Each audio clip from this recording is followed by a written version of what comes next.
We're so pleased that the baseball ferry is finally a reality in New York City. This ferry is the latest example, of the department's efforts to bring New Yorkers to the waterfront.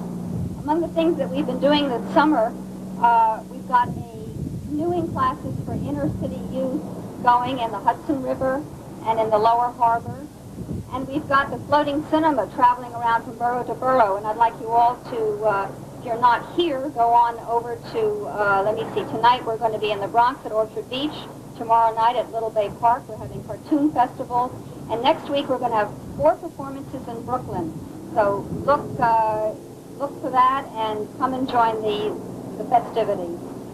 Now I'd like to introduce Robert Jaffe, who is really the brains behind all of this tonight. Robert, with his tenacity and his vision, has put together the ferry to the ballpark. Robert?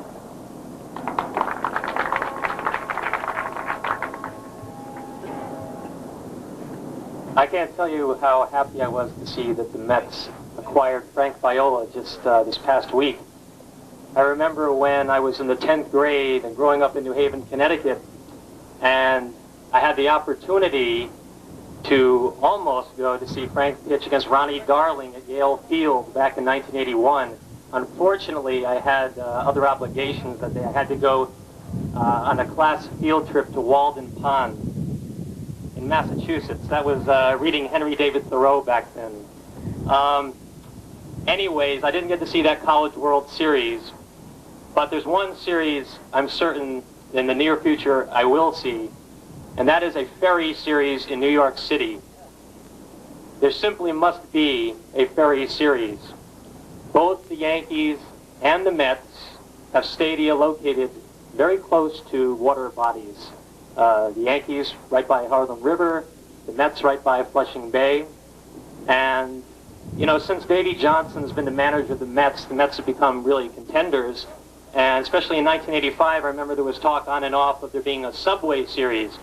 But factually, there hasn't been a Subway series since '56. And I think in order to revive the concept of an all-city series, we must promote the idea of a ferry series. Now, I want to say a little something about the commissioner of Major League Baseball's plans. He may not be here tonight, but in my mind, he's really the bard of baseball. That is Bart Giamatti. And he's really been an inspiration to me, and I think to all fans who like the purity of the game. Bart Giamatti thinks of baseball as being an epic poem. And let me just say that like all epic poems, our voyage today to the ball game will include a descent into the underworld as we enter Hell's Gate, as Commissioner Stern mentioned, and pass by Downing Stadium on Randall's Island and the Astoria swimming pool at Astoria Park, 2 Olympic facilities where great athletes, great heroes have trained in the past for competition. And while we may not pass the dangerous rocks of Scylla and the whirlpool of Charybdis as Odysseus did, we will want to avoid the shallows of the Bronx Kills and the vortices of the aforementioned Hell's Gate. And while we need not fear the presence of one-eyed giants like the Cyclops or enchantresses like Circe, we might all follow the example of Odysseus and tie ourselves to our seats, if not the mast, in order to avoid the lure of the sirens and certain imprisonment on Rikers Island. In fact, I think that if the baseball ferry had been around back in mythological days, I don't think Calypso would have detained Odysseus for all that time, and I really think that she would have said, Odysseus, let's take the ferry to the ball game, or at least to see some great athletes perform. I'd finally like to say that the long-term problem, as Giamatti has stated, is to maintain an environment of sufficient agreeableness so that people will still want to come out and not just consume their leisure visually at home. Without fans who enjoy being at the ballpark live, the whole enterprise does not exist. Unquote.